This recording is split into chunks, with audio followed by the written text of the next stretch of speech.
did want to mention a couple of things.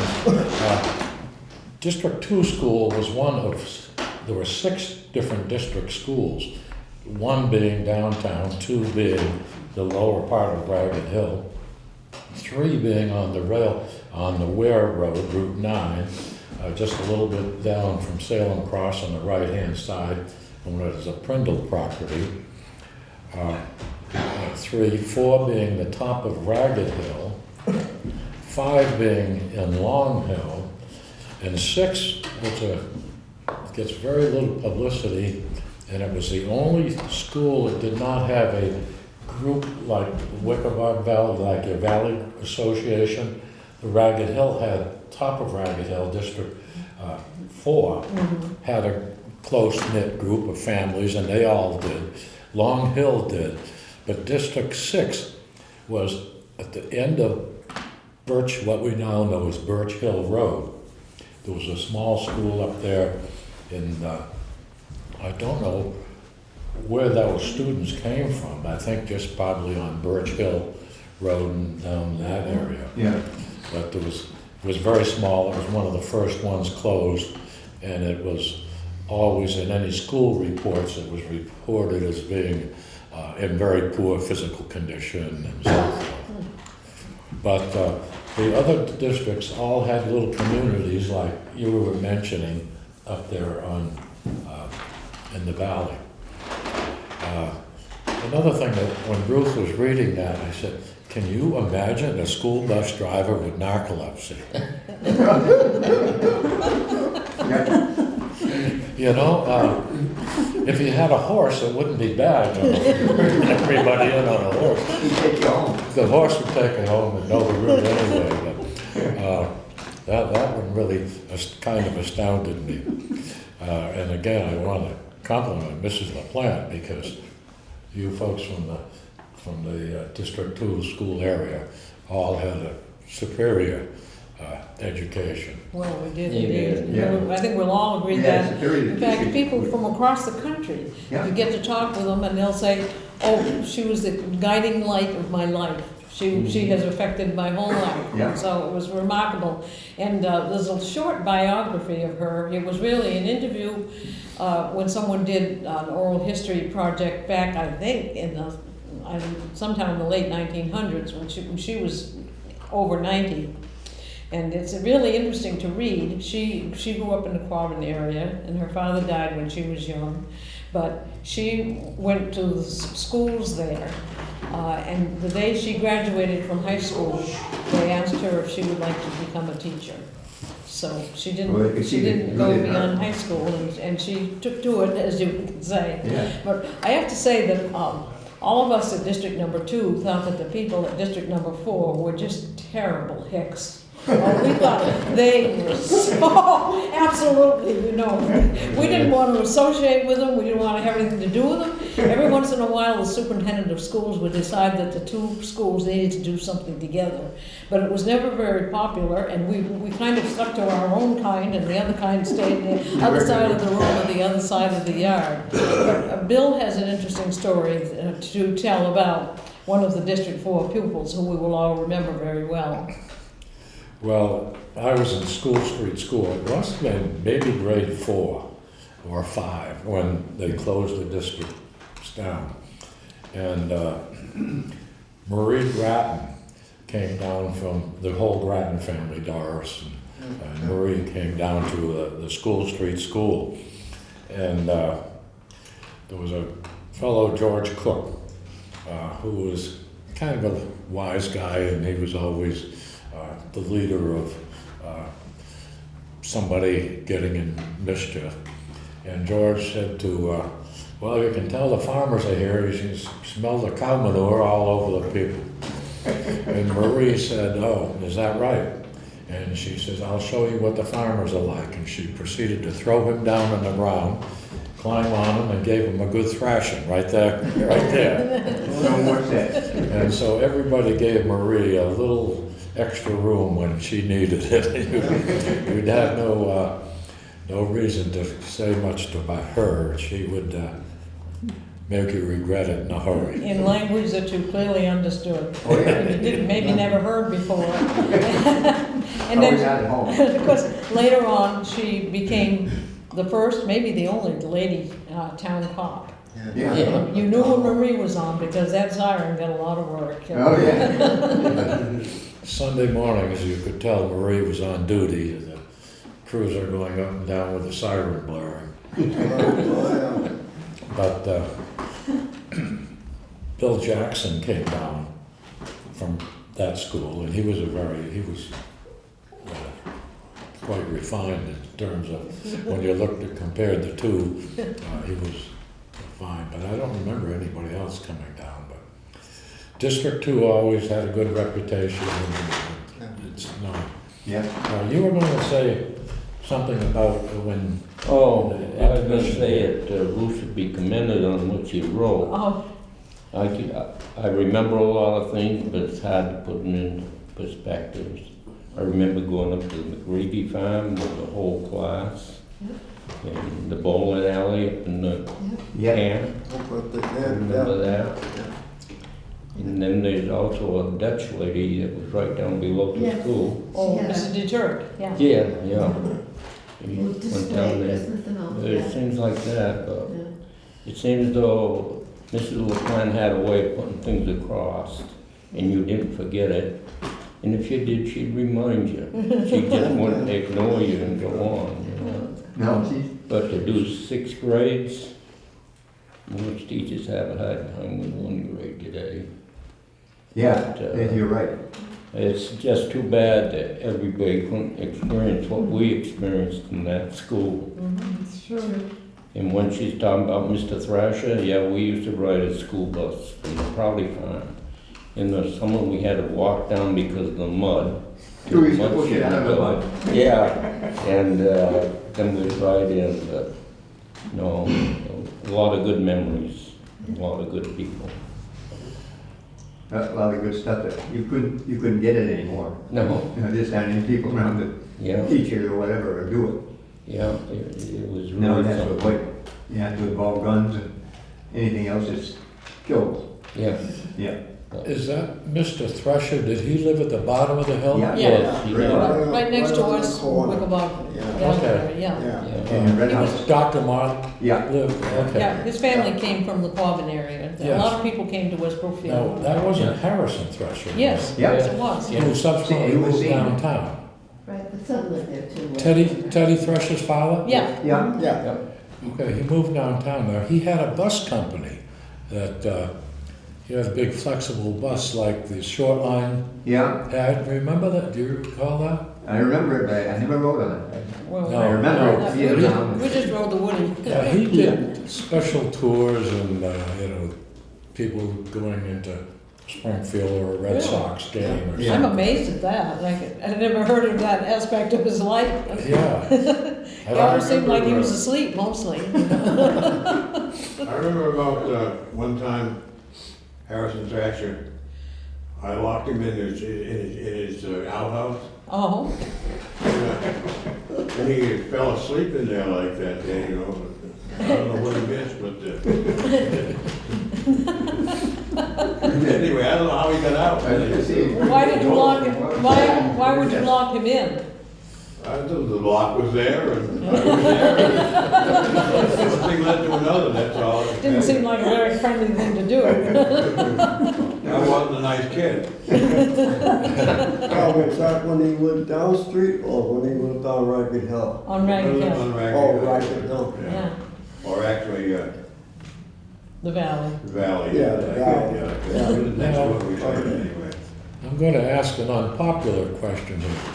Where most seems the farms that I used to visit as a youth, you'd walk in the door and there would be a .22 rifle sitting somewhere by the door for shooting varmints, woodchucks, and so Yeah. forth. Was that common in the homes that, Sure. it was common at your home? I'm sure it was in Burns.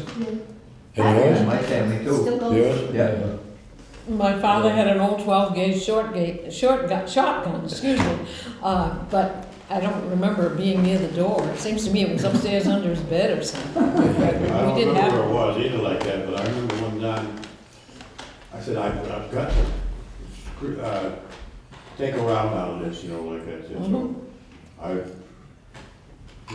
took it out there somewhere and, you know, and so I put it ground in and the thing went, wham, it went up in the air like this there. And that was my first shot I ever did. The last shot I ever did with that rifle, that gun, I remember that. And I used to stop in once in a while. We had a teacher, Anna O'Day, who everybody probably remembers if you Very went down well. Oh, Yes. yeah. School Street School. Anna O'Day lived on Ware Street, probably darn near a mile from School Street School, and walked it every morning and evening after school. And she was always a little bit late getting to school, and you just had a long stride coming across the common. But if you went to visit her and you went in the door, side door where the driveway is, there was always a .22 rifle sitting right there, and Anna O'Day was a single lady, but she destroyed all the rabbits that decided they should have lunch at her garden and so forth. And it was, you know, very content to tell it, so that's why I asked about your experiences. And What years was it that there were all the train wrecks right behind her house? that was 50, well, there was 1904, there was 2 train wrecks there. Yeah. That was Then there nothing. was 2 or 3 more after that. There was one in 55. That's the one I remember. That was the one that had the automobile Yeah, brakes. it had the automobile frames, yeah. Bridge, took them down. Yeah, Yeah, that was. but it was like a show. You go and line up on her field there and watch all the stuff being done on the trains. This has nothing to do with District 2, but you're talking about trains. I'll tell you a little bit of, we city kids had our own way of getting in mischief. Well, a lot of the local trains, which were steam engines at the time, stopped in West Brookfield for pick up passengers, freight, and leave off the mail. And in the winter, we would take, and if there was any snow on the ground, we would make a huge snowball as high as this table. And 2 or 3 of us would hoist it up onto the top of the railroad bridge. And we would wait until the train was coming and going nice and slow. And the object was to try to put the steam engine out. So you put the snowball down the spout. Put the snowball down the spout of the thing. Of course, we never did quite get it down the spout. That tank was always very hot and the Sure, steam yeah, would come yeah, out. okay. But the engineer and the fireman would be looking out each side of the engine coming into town, and they'd see that up there, they'd be shaking their fist at us. They probably thought it was fun. It was They must have probably enjoyed it Yeah. as much as we did. Sure. But you can't talk about Wickabog Valley really without talking about Buzzards Brook. Oh my, didn't you have to fun there? I don't know how Buzzards Brook started. I think your older brothers put a little dam across Sucker Brook there, didn't they? Well, no, it wasn't dammed up, but the water caved out a swoop.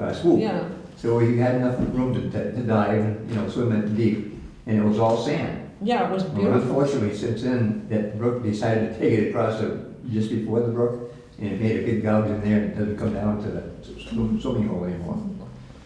It's too bad, that was the best entertainment we Well, had. it was heaven to us. And the Buzzards were very nice. They let us walk across the cornfield, dragging the little kids beside of us or Yeah. carrying them, and spend the afternoon down there. And I remember my sister and I used to take magazines and lie up on there was a big old rough wooden bridge, but it would get hot in the sun, and we'd lie on the wooden bridge and read our magazines and watch the kids. Yeah, The Riviera. We had mud fights, we did all kinds of crazy things there. if you came home plastered with black mud, you had a good time.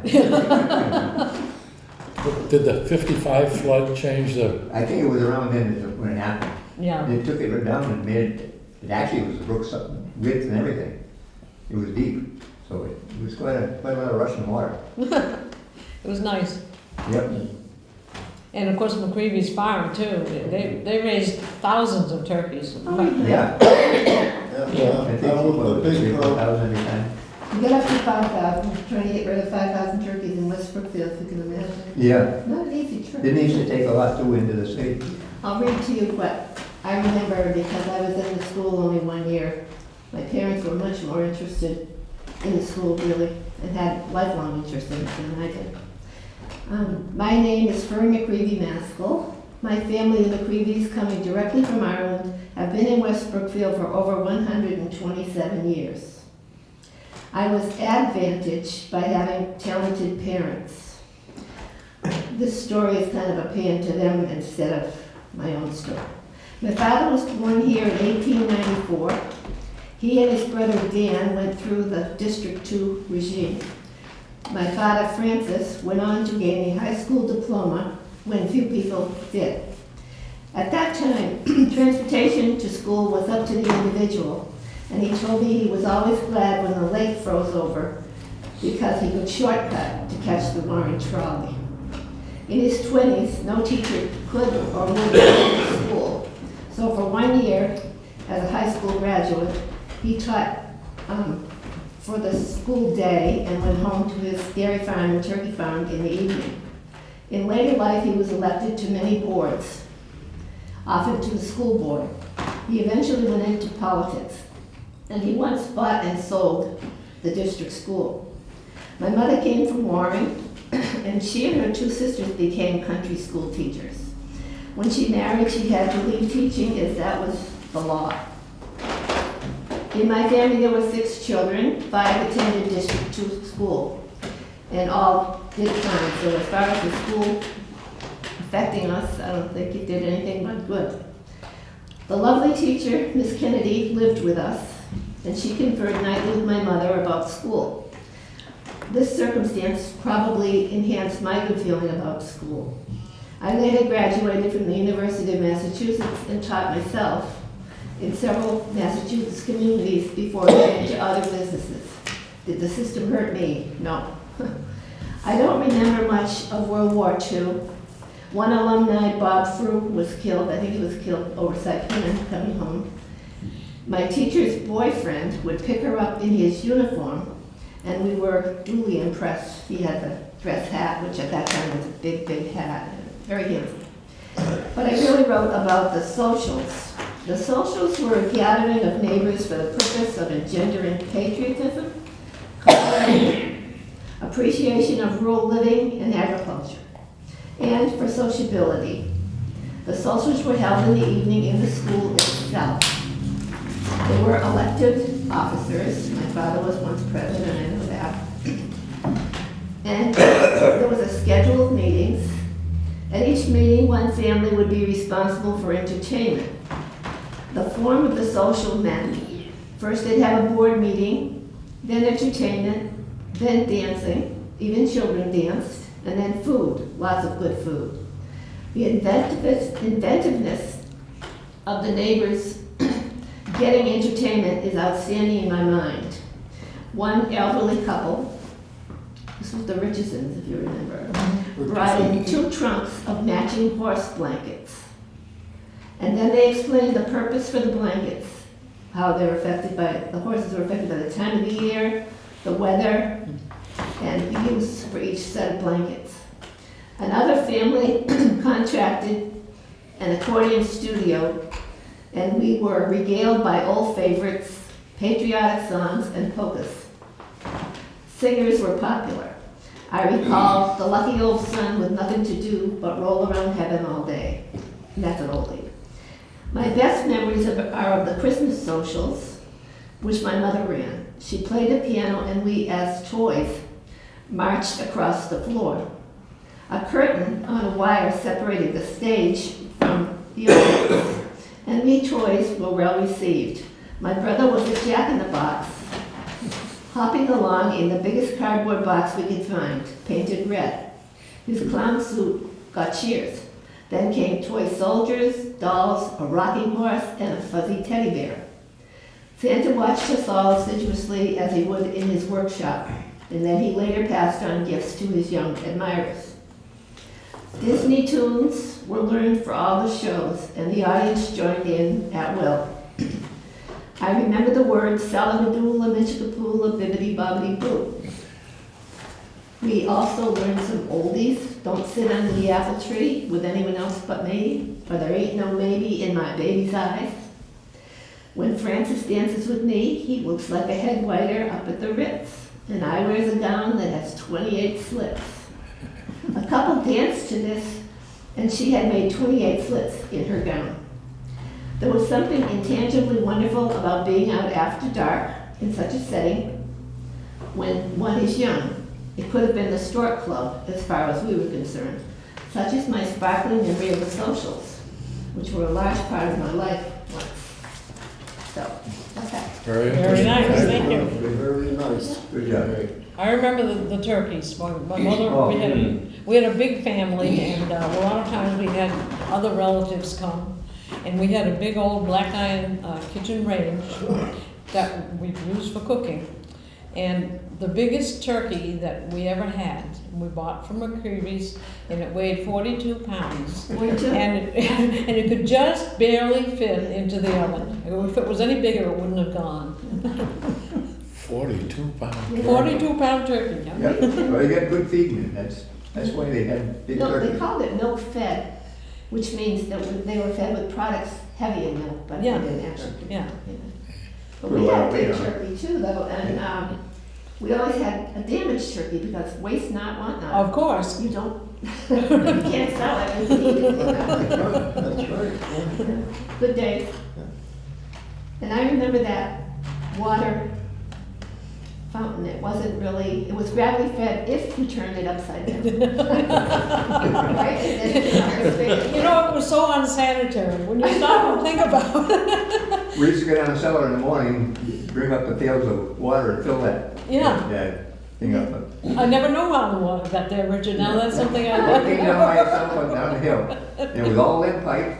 So, you know, that would have been a no-no today. No, it's a wonder we all turned out as wonderful and bright as we are. Yeah, But you were talking about Miss Kennedy, and she was the one. She was my sixth grade teacher, and she really was wonderful too. Yeah. She lived in Rochdale, and she was engaged to a young lawyer named Amos Wascott, and she only very recently died. She lived in Leicester all her life, and she had a huge flock of kids.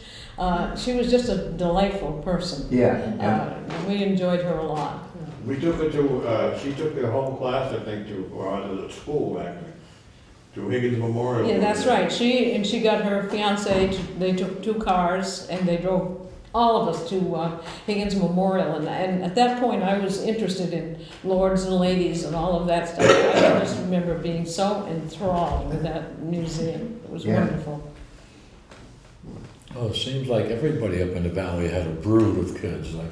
Well, they did. They were farmers. You know, they really liked to have a lot of kids because they had a lot of work to do. Had to And you pitched all the hay by hand on a fork, kind of thing. That's all they had to do for recreation, I think. You know. Yeah. You know, we all had to feed pigs and chickens and you know, cut wood, split wood and carry it and help with the milking and you know, taking care of the milk. Everybody had a job. But you didn't think of it as a job.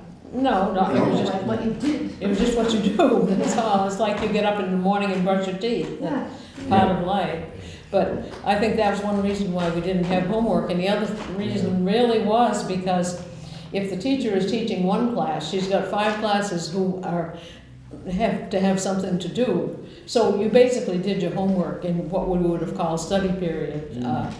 But Yeah. there was another thing that I thought was nice, and that was that if you were good at one thing, you could study with an older class. Yeah. And I had learned to read long before I went to school, and for some reason or other, I thought that the 6th grade geography book was wonderful. I don't know why I did, but I did. That was And interesting. so Mrs. LaPlante noticed that I was always reading the 6th grade geography book when I wasn't doing anything else. And she said, "You really like that, don't you?" And I said, "Yes." And she said, well, would you like to sit in with the sixth grade class? So here I was in the first grade, and she said, I'm not gonna mark you, but if you'd like to join the sixth grade class, you can do that. So I did. Yeah, Now, That that was all in one room, Right. yeah. so. That was after. Did you sit by, Well, you see, Grade or- well, yeah, we've sort of sat by grade, but when your class was the one that was studying, if you weren't seated by grade, you would sort of go out in the front, in one corner. That's where she would work with that class, and everybody else would sit in their regular seat. I remember they used to have a marvelous sandbox in there. Do you remember that? I don't remember sandbox at all. Wow, yeah, they had a big sandbox there. Yeah, well, very likely. They did, they had a Bacchus too, and you know how that goes. you mentioned that there were about 20 students at that school. Well, we'll see how many we have here. This was toward the end of it. I've got 1, 2, 3, 4. There's 14 there. In the 1860s and 70s, there were 40 students in that school. Yeah. That's hard to believe. I know it, but Yeah. I have the, Yeah, Well, I know you have all these resources I have all the and the curiosity to go in. school reports, and I was looking up stuff. That's where I found your dad was, I never knew Francis was a school teacher, and he earned $360 that year being a school teacher. Yeah, they were really overpaid. But that, Elsa Dixon was another prominent town person. who's that? Elsa Dixon. Oh, Alpha Oh, yeah. Dixon, Right. yes. she was a great real She went to estate that person. school. Yeah. Yeah. right. And she herself said, I made the lake. What she meant was that she started selling, there was nobody living on the water. That was a bad place to live anyway, it's cold and everything at that time. But she made it really a prominent lake. People like it now, they come out and fight about the property. Mhm. Yeah. So a Well, lot of good people came out of there. That's for sure. Yeah.